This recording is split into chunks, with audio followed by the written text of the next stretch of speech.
नमस्कार, जेके प्राइम में आपका स्वागत है। मैं हूं विनोद कुमार। जैसे कि हम जानते हैं कि भारत सिंह सोलंकी जो जम्मू कश्मीर मामलों के कांग्रेस के प्रभारी हैं, वो इन दिनों दौरे पर हैं और अपने इस दौरे के दौरान उन्होंने कुछ ऐसे महत्वपूर्ण बातें कही हैं और ख़ासतौर पर कांग्रेस का वर्कर कैडर जो है उसका मनोबल बढ़ा हुआ है। और उन्होंने कहा है कि हवा आंधी में तब्दील हो गई है और ये तब्दीली की एक आंधी है जिसको लेकर के उनका ये दावा है कि आने वाले दिनों में 2024 के जब लोकसभा चुनाव होंगे उसमें भारत को शिकस्त मिलेगी। चर्चा करेंगे।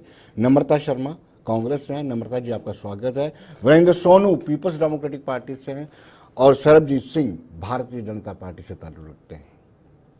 सरबजीत जी, आप डाइजेस्ट कर पा रहे हैं जो भारत सिंह सोलंकी ने कहा है कि हवा चल रही है और बदलाव की हवा, यानी भाजपा को उखाड़ने के लिए समूचे देश में हवा चल रही है? देखिए विनोद जी, यहाँ तक आप सबको मालूम है कि हवा बिल्कुल चल रही है, लेकिन उनका कहने का उलट मतलब है शायद उनको समझ नहीं आ रही है जी।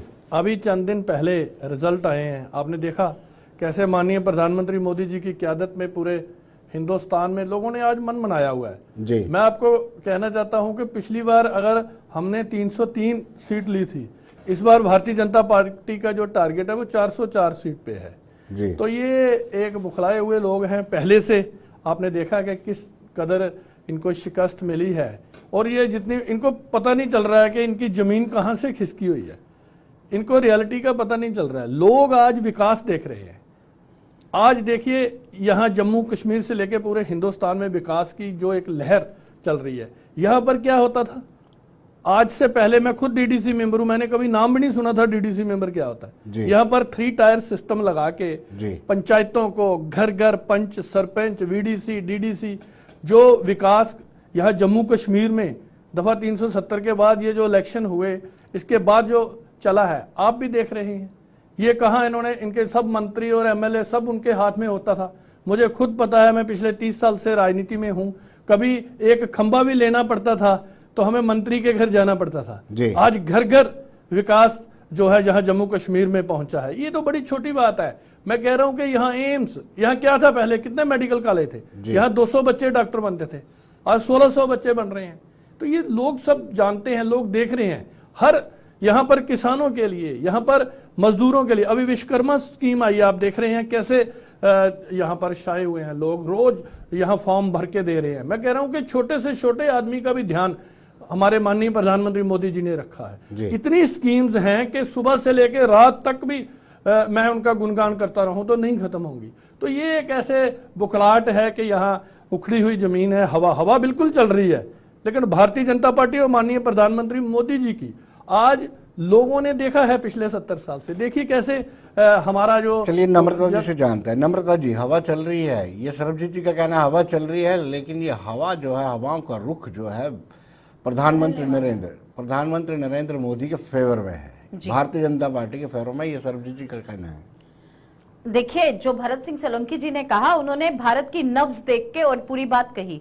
जिस तरह से आप उत्तर भारत की आज बात करते हैं कि हमने यहां से तीनों राज्यों में विजय प्राप्त की, इनको ये जानकारी होनी चाहिए कि वहां से 40% वोट जो है वो आज भी कांग्रेस ने, बेशक वो आज हम मैंडेट की इज्जत करते हैं, लेकिन 40% वोट आज कांग्रेस ने लिया है उन राज्यों के अंदर, उसको आप नकार नहीं सकते।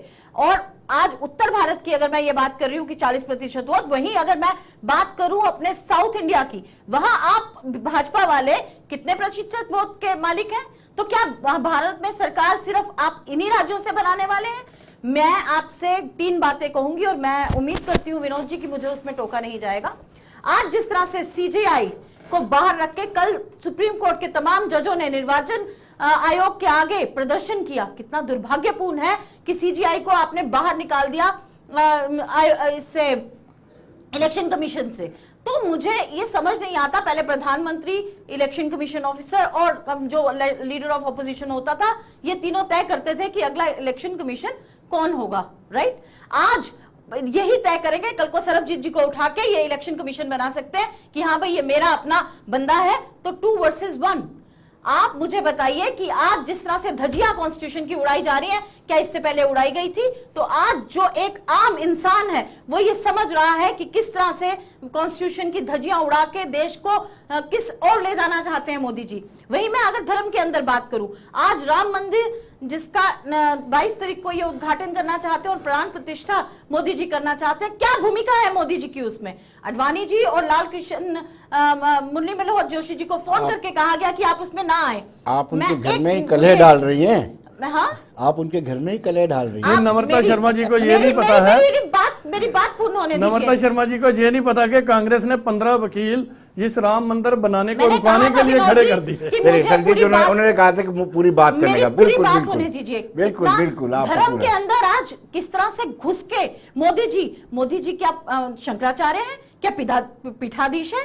कल 4 पीठाधीश और उनमें से एक शंकराचार्य सरस्वती जी महाराज ने कल प्रेस कॉन्फ्रेंस के माध्यम से कहा कि हमारे धर्म के अंदर मोदी को हस्तक्षेप करने का कोई हक नहीं है। ये किस तरह से, और हमारे रामायण की ये बात किया करते हैं। मुझे आप बताइए कि रामलला तो आए थे रामनवमी के दिन, जो आती है चैत्र की नवमी के दिन, तो क्यों रामलला का मंदिर उस दिन उद्घाटन नहीं किया जा रहा? क्यों उस दिन उसकी प्राण प्रतिष्ठा नहीं की जा रही? क्योंकि उस दिन हो सकता है कि चुनाव आयोग अपनी ये हमारी आचार संहिता लागू हो जाए, तो मोदी जी चुनाव के तहत राम जी को भी इस्तेमाल करना चाहते हैं। पीठाधीश ने कहा, जो हमारे शंकराचार्य जी हैं, उन्होंने कहा कि रामलला के जो प्राण प्रतिष्ठा है मोदी जी नहीं कर सकते। क्या वो शंकराचार्य है? क्या वो पीठाधीश है? क्या वो योगी है? आज उनका हस्तक्षेप जिस तरह योग के अंदर, जिस तरह धर्म के अंदर हो रहा है, ये बिल्कुल बर्दाश्त नहीं किया जाएगा। तो मैं ये कहना चाहती हूँ कि आज ये पूरा समाज और देश देख रहा है कि किस तरह से धर्म के अंदर और धर्म को बांटने की राजनीति जिस तरह भाजपा कर रही है, मुंह तोड़ जवाब आज जनता तैयार है देने को। एक छोटी सी टिप्पणी करने के बाद मैं सोनू जी के पास जाऊंगा। इतने वकीलों को भेजने की क्या जरूरत थी? आप तो कहते हैं कि ये काल्पनिक है, भगवान है ही नहीं है। बाद में होगा। मैं सोनू जी बोलूंगा। सोनू जी, क्या वाकई में राम मंदिर पर सियासत हो रही है? देखिए, ऐसे है कि मेरा ये मानना है कि धर्म के नाम पे सियासत नहीं होनी चाहिए। नहीं हो रही है मंदिर में तो हो, मैं तो कह नहीं, बीजेपी तो कर रही है ना, ये तो नहीं कह सकते ना नहीं हो रही। ये भी जैसे नम्रता जी ने कहा है, राम मंदिर जो है, हम सब खुश हैं राम मंदिर बन रहा है, लेकिन राम मंदिर को बनाने में सुप्रीम कोर्ट का फैसला है। ये बीजेपी क्रेडिट लेना छोड़ दे। बाकी ठीक है, वो भगवान का घर बन रहा है, इसमें किसी को क्या एतराज हो सकता है? राम तो पूरी दुनिया के हैं, मेरे भी हैं, आपके भी हैं, इनके भी। इसमें इस पे क्या सियासत करनी है? इस पे क्या बात? अच्छी बात है, बन रहा है। लेकिन यहाँ तक बात जिस इशू पे आज हम डिबेट करने के लिए आए हैं, जैसे मेरे भाई हैं सरबजीत सिंह जी, इन्होंने कहा कि जम्मू कश्मीर में विकास हो रहा है। मैं जम्मू कश्मीर की बात करूँगा भी, कोई शक नहीं जम्मू कश्मीर में विकास हो रहा है। कौन कह रहा है नहीं हो रहा? मैं भी मानता हूँ विकास भारतीय जनता पार्टी और उनके नेताओं का हो रहा है। भारतीय जनता पार्टी के आली शानदार दफ्तर हर डिस्ट्रिक्ट हेडक्वार्टर में बन चुके हैं। भारतीय जनता पार्टी के नेताओं के मकान अम्युनिशन डिपो के पास बन चुके हैं, आर्मी पर FIR लगा के। ये कोई कम विकास है? लोग अपना शोरूम बचाने के लिए भारतीय जनता पार्टी ज्वाइन करके, जिसको रात को ये गालियां देते थे, सुबह उन्होंने वॉशिंग मशीन में डुबकी लगाई और जनाब वो देशभगत बन गए। जिनके खिलाफ ये चुनाव लड़के आए थे, जिनको ये हरा के आए थे, आज उन्होंने अपने दफ्तर में उनको इंचार्ज बना दिया, वो लोगों के मसले सुनेंगे। मैंने नहीं बनाया, मैं इनकी बात, विकास तो कुछ छोटा विकास थोड़ी है। और विकास की बातें मैं आपको बताता हूं, मैं कहां से शुरू करूं, कहां छोड़ूं। विकास इतना है कि सर्विस सिलेक्शन बोर्ड की लिस्टें निकली, तीनों क्रैश कर दी गई, कहा इसमें चोरी हुई। चोरी के बाद रेड हुए, अखनूर में एक कोई DDC मेंबर, उनके किसी रिश्तेदार को पकड़ा गया। आज तक ना चोर पकड़ा गया, ना चोरी करवाने वाला पकड़ा गया। लेकिन जिन नौजवानों ने टेस्ट दिए थे वो सड़कों पर धक्के खा रहे हैं। ये है जम्मू कश्मीर का विकास। अब जम्मू कश्मीर की नई बात, विकास हुआ भाई।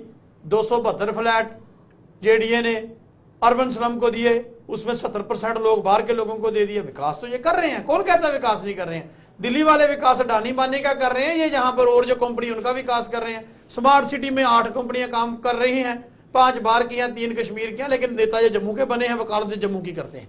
मैं इनसे ये बहुत सारी बातें हैं जो आज जम्मू के लोग समझ चुके हैं।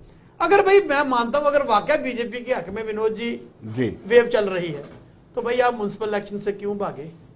मेरा ख्याल परसों तो जो 3 टायर सिस्टम की ये दुहाई दे रहे थे, परसों तो पंचायतें भी दम तोड़ जाएंगी, BDC भी दम तोड़ जाएगी। 9 जनवरी को है शायद। मुझे किस मुंह से आप जमहूरियत की बात करते हो? मुझे ये नहीं समझ आती कि किस मुंह के साथ आप जमहूरियत की बात करते हो, विकास की बात करते हो। विकास भारतीय जनता पार्टी के नेताओं का हुआ है। तमाम इनके नेता सरकारी बंगलों में गांधीनगर में काबिज हैं, तमाम इनके नेता सरकार की 3-3 गाड़ियां लेकर घूम रहे हैं, तमाम इनके नेता को गवर्नमेंट का संरक्षण हासिल है, तो ये विकास तो भाई है जो हमें सामने नजर आ रहा है। अगली बात मैं करता हूँ हवा की, तो मैं बात करता हूँ हवा की। अब हवा भाई वाकया में भी इनके हक में है।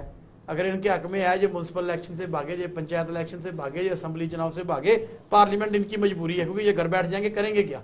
अगर ये पार्लियामेंट भी नहीं कराएंगे तो घर बैठेंगे, करेंगे क्या?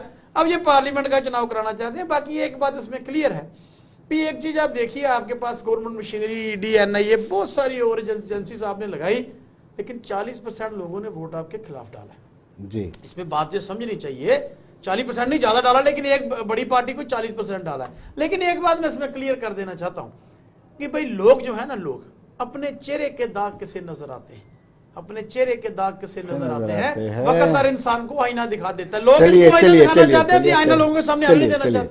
सरजीत जी, बड़े सिलसिलेवार आरोप आप पर लगाए हैं, मुझे लगता है कि आपको इन सारे आरोपों का जवाब देना पड़ेगा। बिल्कुल, देखिए ये एक आपने जिस मुद्दे पे यहाँ डिस्कशन रखी, वो तो भड़काने की बात है कि यहाँ विकास नहीं हुआ, यहाँ भारतीय जनता पार्टी के कार्यकर्ताओं का विकास हो रहा है या ऐसे हो रहा है। यही मेरे ख्याल वरिंदर सोनू जी ये पीडीपी के प्रवक्ता हैं, यही पीडीपी कहती थी जब दफा 370 टूटेगी तो यहाँ तिरंगा उठाने वाला नहीं मिलेगा, इनको जवाब देने वाला कोई नहीं रहेगा। मैं इनको जवाब देना चाहता हूँ कि 15 अगस्त को 80,000 लोगों ने अनंतनाग डिस्ट्रिक्ट में तिरंगा उठाया, और आज कहां वो पत्थरबाज हैं। ये सारी बातें लोग देख रहे हैं। देखिए यहां डिस्कशन करने से कि मैं बड़े बड़े तीर फेंकूं, कोई मतलब नहीं है इन बातों का। ये इनको आईना दिखाया है लोगों ने, और यहां तक ये कह रहे हैं कि इलेक्शन से क्यों भाग रहे हैं। अभी पार्लियामेंट की होगी भाई साहब, इसके बाद 3 टायर सिस्टम, इसके बाद म्युनिसिपलिटी की है, वहां भी आप देख लेना कितनी सीटें लेते हो, कांग्रेस कितनी लेती है, जब पीडीपी या एनसी कितनी लेती है। को जाता है, पीवी नरसिम्हा राव को जाता है और अशोक सिंगला को जाता है। इसमें मोदी जी की कोई भूमिका नहीं है उस मंदिर को खोलने के लिए। और जब उन्होंने ये नहीं कहा था कि हम राम जी को नहीं, राम जी हमारे पूर्वज हैं, हमारे प्रभु हैं, उनको कोई नकार नहीं सकता। रहे एक सेक्शन से आप डरते रहे, अपील करते रहे उनको, दरवाजे तो खोले। बिल्कुल नहीं, हमारे लिए कॉन्स्टिट्यूशन कहती है कि religion and this politics should be kept अलग होनी चाहिए। इसका स्पिरिट जो कॉन्स्टिट्यूशन का है वो कहता है कि सेकुलरिज्म है, कि उसमें राजनीति में आप धर्म को नहीं ला सकते। अगर आप धर्म की ज्ञान बांटना चाहते हैं तो आप धर्म गुरु बनिए, आप धर्म और राजनीति को इकट्ठा मत मिलाइए। कॉन्स्टिट्यूशन कहता है कि हमारे लिए हर धर्म बिल्कुल सामान्य है और हम मानते हैं कि ये देश गुलदस्ता है। ये जो बात है ना मंदिर की जी, यहाँ आप अगर डिस्कशन करोगे तो आप यहाँ से भागोगे।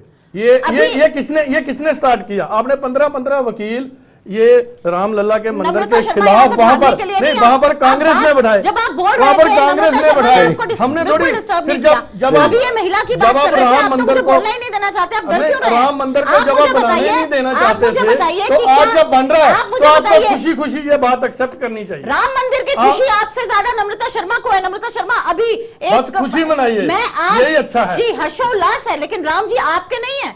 आज राम जी तो हमारे भी हैं, अगर मान रहे हैं तो ये सब माननीय मोदी जी की वजह से। और सुप्रीम कोर्ट आज सब जगह आपको जाना पड़ रहा है, आज मंदिर में भी जाना पड़ रहा है, आज जनेऊ भी डालना पड़ रहा है आपके लीडरों को। ये सब माननीय प्रधानमंत्री मोदी जी की वजह से और बीजेपी की वजह से। तो आप कहते हैं ये धर्म के खिलाफ है, ये हिंदू धर्म के खिलाफ बोल रही है। नम्रता शर्मा नहीं कह रही है, पीठाधीश शंकराचार्य सरस्वती महाराज जी को प्रेस कॉन्फ्रेंस करके कहना पड़ा कि मोदी की बिल्कुल राइट नहीं है कि मोदी जी उसकी प्राण प्रतिष्ठा कर सके, क्योंकि सीता माता के बिना राम जी भी अश्वमेघ यज्ञ नहीं कर पाए थे। तो मुझे नहीं लगता कि मोदी जी बिना अपनी अर्धांगिनी के प्राण प्रतिष्ठा करने के काबिल है। यह धर्म है और धर्म के अनुसार मोदी जी को कोई हक नहीं बनता कि वो उसकी प्राण प्रतिष्ठा कर सके। इसमें किसी को हस्तक्षेप करने का भी कोई हक नहीं है अगर आप राजनीति की बात करते हैं। और दूसरी बात, आप जम्मू कश्मीर की बात करके बड़ी संख्याएं गिना रहे थे कि आपने एम्स दिया, एम्स के लिए भी जो लड़ी है जम्मू के लोगों ने, वो सबने देखी है, आप उसका श्रेय नहीं ले सकते। आप आज बात करते हैं कि एक यहाँ पे मेडिकल कॉलेज था, ये जो एम्स है ये कांग्रेस द्वारा दिया गया है, इसको आपने नहीं दिया। ठीक है, सरकारें आती हैं और सक्सेसिव सरकारें जो होती हैं उसी तरह से आगे उस काम को बढ़ाने का काम करती हैं। आज जिस तरह से मैं अब कहूं तो क्या कहूं, आप जिस तरह से आज जम्मू कश्मीर के साथ खिलवाड़ कर रहे हैं, जिस तरह से जम्मू कश्मीर का आज आपने मजाक बना के रख दिया, युवाओं को रोजगार नहीं है, यहाँ पे आपने आयुष्मान कार्ड शुरू किया, आज भी लोग अपनी बीमारी से लड़ते हुए उस कार्ड का प्रयोग नहीं कर पा रहे हैं। आज आप बात करते हैं टूरिज्म की, आप आंकड़े बड़े बड़े दिखाते हैं, जम्मू के लोग आज भी टूरिस्ट के लिए तरस रहे हैं। जम्मू का व्यापार आपने खत्म कर दिया। आप क्या किस तरक्की की बात करते हैं? बेरोजगारी दर किस तरह बढ़ गई? हंगर स्ट्राइक की किस तरह से बात करिए? आप आज बात करिए कि आपने एयरपोर्ट जो बढ़ाने की बात की थी, आज भी एयरपोर्ट की वो संकीर्ण रोड वहां जाती है। आज आप बात करिए रेलवे स्टेशन की जम्मू के, क्या आपने उसको बढ़ाया? क्या वहां पे आगे 5,000 करोड़ रुपया सैंक्शन हुआ मैडम? वो सैंक्शन आपकी बुक्स में ही रह जाएगा, क्योंकि आने वाले समय में कांग्रेस और ये इंटरनेशनल रेलवे स्टेशन बनने जा रहा है। इंटरनेशनल आप तो बहुत कुछ बातों में बहुत कुछ कर दिया मोदी जी ने। 15 लाख सोनू जी आपके खाते में आए? मेरे तो नहीं आए, सरबजीत जी के जरूर आए होंगे, क्योंकि ये भाजपा के हैं। इसी तरह से जो जुमले वाली सरकार है, जिस तरह से जुमले देती है, जिस तरह से उन्होंने लाडली बेटी की योजना एमपी में शुरू की, आज वो कहते हैं वो भी वहां पे काम नहीं करेगी। इस तरह से आज देश जानता है कि जुमले वाले प्रधानमंत्री बैठे हैं। सोनू जी, अभी 5 राज्यों में चुनाव होते हैं, 3 में भारतीय जनता पार्टी प्रचंड बहुमत हासिल करती है, और उसके बाद भी ये कहना है कि वेव जो है बीजेपी के अगेंस्ट है, ये डाइजेस्ट नहीं होता है। मुझे लगता है आपको भी हजम नहीं हो पा रहा होगा। नहीं, आप तो इंडिया के हिस्से हैं, इंडिया ब्लॉक का हिस्सा है, आपको डाइजेस्ट हो जाता होगा। नहीं, मैं तो बाय बर्थ ही इंडिया का हिस्सा हूँ। नहीं, तो इंडिया आई डॉट में पूरा लंबा पढ़ के बताऊं, आई डॉट एंड ठीक है समझिए ना, पढ़ा हुआ तो सब्र किया जाए। इनको भारत करना पड़ा, ऐसे है, पढ़ा हुआ तो सब्र किया जाए। अच्छी बात है जी। देखिए, ऐसे है कि जमहूरी सेटअप में मैं तो कहता हूँ उन 5 स्टेटों के लोग भाग्यशाली, इसलिए भाग्यशाली कहता हूँ कि वो अपना एमएलए या चीफ मिनिस्टर तो चुन रहे हैं ना, हमसे तो वो हक भी चला गया। हम तो अंग्रेजों के जमाने में वापस आ गए विनोद जी। मैं कहता हूँ जीता कोई हारा कोई, लेकिन वहां डेमोक्रेसी तो जिंदा है ना। वहां अगर झूठ कह रहा हूं तो कह दीजिए, वहां लोगों को हक है ना अपना एमएलए चुने का। मेरे जैसे सोनू को हक है ना, वो किसको एमएलए चुने या खुद एमएलए का चुनाव लड़े। 1 मिनट के लिए रोकू मैं, इतना राइट वाला बनता है। आपको क्या जरूरत है ये उकसाने की उनको कि अगर 370 से आंख में मिलाई तो कंधा देने वाला तिरंगे को कोई नहीं रहेगा? फिर आपने खुद उकसाया, फिर उन्होंने कर दिया कमाल 5 अगस्त 2019 को। चलिए ठीक है, देखिए अब और वहां 80,000 तो अनंतनाग डिस्ट्रिक्ट में लोगों ने तिरंगा उठाया। मैं बताता हूँ। आपने कहा पहली बात, उस बयान को पूरा पढ़ना चाहिए। एक लाइन हम निकाल के चलाते हैं, मैं बहुत दफा उस पर क्लियरिफिकेशन करता हूँ, आज दोबारा क्लियरिफिकेशन करता हूँ। महबूबा मुफ्ती जी ने यह कहा था कि इस तिरंगे ने मुझे मेरा झंडा भी दिया जम्मू कश्मीर का, उनको नहीं लेने दिया, मुझे भी दिया था, आपको भी दिया था, हमारा वो झंडा भी दीजिए, हम ये भी उठाएंगे, वो तो हमारा आन बान शान है। लेकिन जैसे मेरे भाई कह रहे हैं कि 80,000 आदमी ने तिरंगा उठाया, इसका मतलब आपकी नजर में अनंतनाग आज हिंदुस्तान का हिस्सा बना, 17 साल वो आम ही था। वो 17 साल जहां आप भी राज करके आगे, आपकी पार्टी के वो एमएलए भी मंत्री बन गए जो शायद जिंदगी में सपने में भी नहीं सोच सकते थे। तो उनके राज में अनंतनाग में किसका झंडा चलता था? उसके राज में अनंतनाग में लाल चौक किसका हिस्सा था? ये बातें हैं, ये सीधी बात है कि तब पाकिस्तान का झंडा वहां, तो फिर आप पाकिस्तान के झंडे के साथ मंत्री थे, आप पे तो देशद्रोह का मुकदमा चलना चाहिए। वहां अगर पाकिस्तान का झंडा तो आप करते क्या थे वहां? अगर वहां पाकिस्तान का झंडा था, सरबजीत सिंह जी, ये बहुत बड़ी बात आपने चैनल पे कह दी है, अगर वहां पाकिस्तान का झंडा था तो कविंद्र गुप्ता समेत सभी मिनिस्टरों पर पर्चा रजिस्टर होना चाहिए देशद्रोह का। वो किस झंडे के साथ काम करते थे? ये कौन सा जवाब है चैनल पे देने वाला? कर रहे हैं। नहीं, इशू इन्होंने खुद कहा कि वो पाकिस्तान नहीं, आप गलत कह रहे हैं। वहां के हालात लोग हिंदुस्तानी थे, हैं और रहेंगे। अब मैं 370 डालने से थोड़ी होता है। मैंने सच में 370 के पहले अगर वहां पाकिस्तानी झंडा तो वहां क्या कर रहे हैं? ये लोग रोज हमारी आर्मी को पत्थर मारते थे, ये रोज वहां पर हमारे जवानों के साथ नजर कहीं नहीं आ रहा करते थे। आज कहाँ गए वहां जो पाकिस्तान के नारे लगाते थे? कहाँ चले गए? आओ ना डांगरी पर, आओ चले गए, आओ ना पुंछ पर, यही शांति है, यही विकास है जो आप लोगों से देखा नहीं जा रहा, यही विकास है। हम अगर गलत कह रहे हैं तो चैनल बताए ना क्या कह रहा है। मैं कह रहा हूँ, सुनिए, आपने मिलिटेंसी की बात की, पत्थरबाजी बंद होगी भाई, रजौरी पुंछ में मिलिटेंसी आ गई, वहां पर डांगरी में 1 साल में कितने अटैक विनोद जी वहां हो चुके हैं। रजौरी पुंछ जो मिलिटेंसी फ्री इलाका था, आपकी वजह से वहां 26 अटैक अभी तक हो गए, कितने जवानों की शहादत हो गई, कितने कर्नल शहीद हो गए और 2600 नहीं हुए ना। अब भाई रजौरी पुंछ में तो एक भी नहीं था, फिर आप ले जाओ 50,000 मरवाना चाहते हो रजौरी पुंछ में? आप 3 सिविलियन की डेथ होगी, आप आज तक करके अगर पाए वहां आपको जा नहीं पाए उनको पता करने के लिए। कोई आदमी अगर अफसोस कर रहा है, मैं शो डाल नहीं रहा, हिंदुस्तान की जनता हिंदुस्तान की जनता ने देखा रजौरी पुंछ में 1 साल कि आपके अगेंस्ट वेव नहीं चल रही है। जब आप डेमोक्रेसी का ही गला दबा देंगे, आप जम्मू कश्मीर की बात करें, यहाँ पे जम्मू कश्मीर में पार्लियामेंट के बाद सारे चुनाव होंगे। नहीं, पहले क्यों नहीं हुए? ड्यू बात में क्यों नहीं हुए? क्यों नहीं हुए? मेरी हालत ड्यू मेरी क्यों बात नहीं सुनो हुए? ना, हाँ जी। कांग्रेस ने 10 साल नहीं करवाया, आपने क्यों नहीं करवाया? उनको खमियाजा मिल गया, उनको खमियाजा मिल गया, आपने क्या किया? और इधर देखो, तब ये हालात नहीं थे। ना। आज वहां पर आज रात फ्री है ना, वो लोग आज इसका शांति मतलब हुई है। रात खा आज वहां भाई शांति में आप चुनाव नहीं करा पाए, उन्होंने मिलिटेंसी में करवाए। क्यों नहीं कर सकता है? तो भाई चुनाव ना वहां पर चुनाव पूरे लाल चौक और में चुनाव कराओ ना। वहां पर तिरंगा उठा रहा और भाई है, ये विकास है। और अगर तिरंगा उठाया किसी ने चुनाव कराओ ना चुनाव। नहीं, अगर इतनी शांति है तो सरब जी इलेक्शन करवाइए ना। अरे बात सुनिए, मैं बॉर्डर पे रहता हूँ, जी, बिल्कुल। आए दिन रोज पाकिस्तान की फायरिंग होती थी, हमारे लोग बेचारे रात को वहां से भाग के आते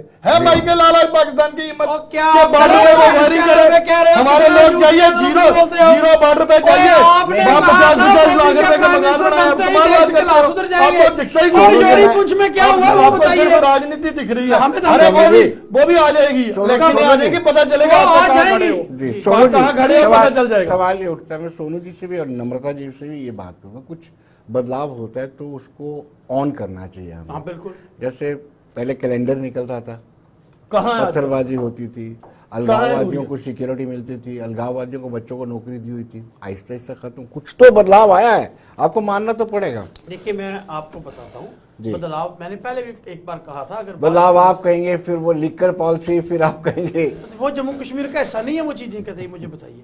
यहाँ तक हुर्रियत का तलका भी हुर्रियत से अच्छी बात है, छोटी छोटी वाजपेयी बातों साहब में ने- आप उलझे हुए हो। वाजपेयी बड़ी साहब ने तो बातें- खुद शुरू किया था। बड़ी बातों का नाम लेने का हिम्मत ही नहीं है, मैं- पता है कि मैं हमने क्या बताता गंद हूं। डाला हुआ मैं था बताता हूं, और ये सारा सफाया किया। आपका गंद जो है ये- ना वो लोगों के ये- सामने ये है। सब सुनिए, दिख रहा है अब लोगों सुन को। लीजिए, लोगों को मुझे दिख रहा है। बताइए ये लोगों अपना को दिख शबीर रहा शाह है के क्या साथ क्या हो बातचीत रहा किसने शुरू की थी? राम जेठमलानी की थी अध्यक्षता में।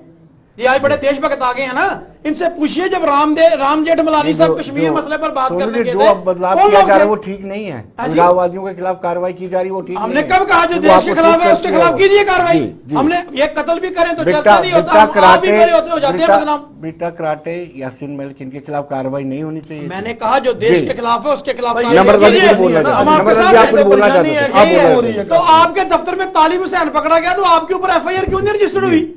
जो लश्कर जाएगी। तोयबा का मिलिटेंट पकड़ा गया, हो जाएगी, आप उसके आप साथ क्या कहना, कब हो जाएगी? अगली सदी में? जी। 2 साल तो हो गए। जी। हम अरे यही जो कहते हैं गलत ना, करेगा, कानून उसको सजा देगी। वो भाई जिसने कॉन्स्टिट्यूशन गलत हमारा। करवाया, आप कॉन्स्टिट्यूशन को कब से मान रहे हैं? ये मुझे कॉन्स्टिट्यूशन बताइए, का आप राज चल कब रहा है। मानते हो ऐसा कुछ कॉन्स्टिट्यूशन नहीं है। आप मुझे एक बात बताइए सरबजीत जी, जी आप चलिए, बहुत क्रॉस अच्छी- क्वेश्चनिंग। आज आप बड़े दावे कर रहे हैं, आपने ये कर दिया, आपने वो कर दिया। क्या आप इनकार कर सकते हैं कि जम्मू प्रोविंस के अंदर शांति का माहौल था? आपने मिलिटेंसी को वहां भी इंट्रोड्यूस किया। पुंछ रजौरी एक टेररिज्म फ्री इलाका माना जाता था, आज वहां भी टेररिस्ट एक्टिविटीज का किस तरह से बढ़ता हुआ आप देख रहे हैं, किस तरह से वकार लिया उन्होंने 2023 के अंदर। 26 हमारे 27 जवान वहां शहीद हो गए। आप किस तरह की बातें नम्रता करते जी, हैं? ऐसी देखिए, बातों एक पे आप मिनट। डिस्कशन करो तो अच्छी बात है। मैं आप ऐसी- देखिए यहाँ मिलिटेंसी के सरब साथ जी, आप आधा घंटा आज बोलते रहे, मैं बिल्कुल 2003 नहीं बोली, ये आज गलत है, मैं सही कहती 2003 हूँ। आप ये तो गलत है। चलिए, चलिए, सर, ये तो गलत है। अब ये बोलिए, नम्रता जी, इससे नम्रता पहले जी। क्या होता था? नम्रता मुझे जी। बताओ। से कर सकते हैं, तो कमाल बात बात करते हो। सोच चलिए, कर नम्रता जी, सकते हैं, नम्रता लेकिन जी, ये गलत है। सर जी, नम्रता आप मेरी जी, बात बोलिए सुनिए। जी। आप मुझे एक बात बताइए, आप आज 33% आप आरक्षण देने जा रहे हैं और बोलने का इनको राइट नहीं दे रहे हैं आप। आपकी चलिए, बात है। 33% मैं अजय आरक्षण प्रवक्ता ये देंगे। कांग्रेस की बात कर रहा हूँ। आप- चलिए नम्रता जी। ये वैसे तो देंगे मेरी आरक्षण। बहन है, वो जो कोई बात महिलाओं नहीं। के खिलाफ है, मोदी जी जो अपनी पत्नी को सही जगह नहीं दे सके, वो हमें क्या आरक्षण देंगे?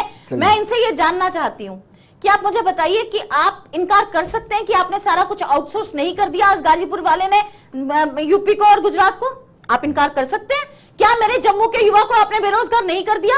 छोटे से छोटा टेंडर भी आज बाहर का बंदा ले रहा है, क्या आप इनकार कर सकते हैं? आप बड़े बड़े दावे कर रहे थे कि एक खंबे के लिए भी एक मंत्री के पास जाना पड़ता था, कोई दरवाजा तो था जहां कोई जाता था। आज तो आप जो बात करते हैं ना कि हमने 100% ये आपने वाटर दे दिया है, आपने, चलिए मेरे साथ, अभी भी आपको इलाके दिखाती हूँ जहां पानी नहीं आता, 5वें दिन पानी आता है, 6ठे दिन पानी आता है। गर्मियों में हालात है कि टैंकर खरीद के लोग पानी पीते हैं। आप झूठ बोलेंगे, झूठ बेचा जा सकता है, लेकिन झूठ की उम्र बहुत लंबी नहीं होती है जी। आज जिस तरह से अहंकार में मोदी जी बोल रहे हैं, रावण का अहंकार नहीं रहा तो मोदी जी का भी अहंकार रहने वाला नहीं है। बहुत जल्दी जैसे उसकी लंका जली थी, भाजपा की भी लंका ढहेगी।